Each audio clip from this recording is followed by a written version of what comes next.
ঝালকাঠির নতুল্লাবাদ ৯ নম্বর ওয়ার্ডের প্রতাপ থেকে বীরকাঠি পর্যন্ত সড়কের বেহাল অবস্থা নিয়ে স্থানীয়দের ক্ষোভ চরমে উঠেছে। এলাকাবাসীর অভিযোগ, এই সড়কটি এতটাই ভাঙাচোরা যে স্বাভাবিকভাবে কোনো যানবাহন চলাচলই প্রায় অসম্ভব হয়ে পড়েছে। বিশেষ করে বর্ষাকালে পানি জমে পরিস্থিতি আরও ভয়াবহ রূপ নেয়। একজন স্থানীয় বাসিন্দা জানান, সড়কের অবস্থা এমন যে অটোরিকশা ও মোটরসাইকেল চলতে গিয়ে প্রায়ই দুর্ঘটনার শিকার হচ্ছে।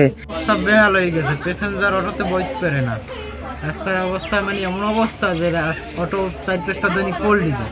অবস্থা খারাপ, গাড়ি লইয়ে আসা যাওয়া যায় না। অনেকদিন ধরে দেখতেছি রাস্তাটা খারাপ। মাদ্রাসায় যাই, স্কুলে যাই, এই রাস্তায় হাঁটতে পারি না। রাস্তা যেভাবে উঁচুডালা ছিল তাতে যে কোনো সময় দুর্ঘটনার সম্ভাবনা ছিল। রিক্সা কতক্ষণ এদিক যায় ওদিক যায়, আমার বাচ্চা ছিল সাথে, অনেক ভয় ছিলাম।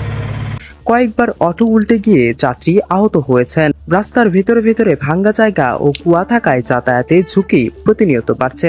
এলাকাবাসীর দাবি, ঝালকাঠির জেলা প্রশাসক থেকে শুরু করে সংশ্লিষ্ট সব প্রশাসনিক কর্মকর্তাই সড়কের বেহাল অবস্থা সম্পর্কে অবগত, কিন্তু এতদিনেও কোনো সংস্কার কাজ শুরু হয়নি। স্থানীয়দের মধ্যে শোনা যাচ্ছে, এই সড়কটির জন্য দীর্ঘদিন ধরে বাজেট বরাদ্দ আছে। আবার নাকি শুনছি কেউ নাকি রাস্তায় ১ কোটি টাকা বলে চান্দাও চাইছে, এই জন্য কন্ট্রাক্টর নাকি করতে চাচ্ছে না। এমনকি আওয়ামী লীগ আমল থেকেই রাস্তা নির্মাণের কথা বলা হচ্ছে, কিন্তু কার্যকর কোনো পদক্ষেপ দেখা যায়নি। কেউ কেউ দাবি করছেন, ঠিকাদার পক্ষ থেকে ১ কোটি টাকা চাঁদা দাবি করায় কাজ এগোচ্ছে না।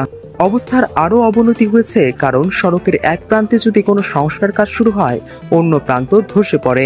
এতে স্থায়ী সমাধান তো হয়ই না, বরং জনগণের দুর্ভোগ বেড়েই চলেছে। স্থানীয়দের মতে, যারা দায়িত্বপ্রাপ্ত তারা যদি ব্যক্তিগত স্বার্থ ও অনিয়ম বন্ধ না করেন, তবে এই সড়কের উন্নয়ন সম্ভব নয়। দীর্ঘদিনের অবহেলায় এই সড়কটি এখন দ্রুত সংস্কার করা অত্যন্ত জরুরি হয়ে পড়েছে।